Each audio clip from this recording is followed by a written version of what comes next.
أصواتي يا صديق، ولم تعد حنجرتي مكانا آمنا لها لتستظل فيه بعد عناء السفر وطول الطريق.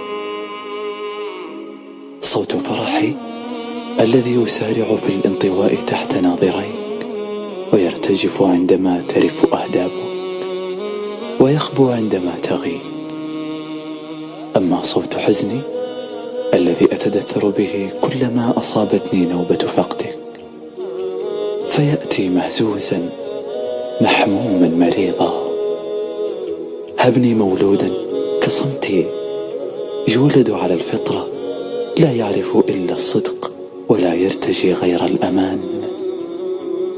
هبني حرفا كصمتي متفردا كحرف علة يهوى السكون، ولا يقبل بالشدة أو بانكسارات الكلام. صمتي يا صديقي ليس قهرا أو خوفا أو شحا في الحديث أو جهلا مني بمخارج الحروف والعبارات.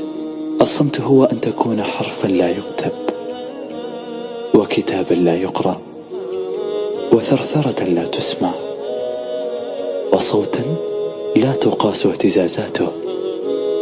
الصمت لغة متمردة وعملة نادرة لا تصرف في بنوك الحروف والأرقام. هو يا صديق المعركة الوحيدة التي تخرج منها واثقا بالنصر، لأن لا أحدا سواك يعترف بالحروب الهادئة. فهبني طيرا كصمتي يدعى حمام السلام، يدعى حمام السلام.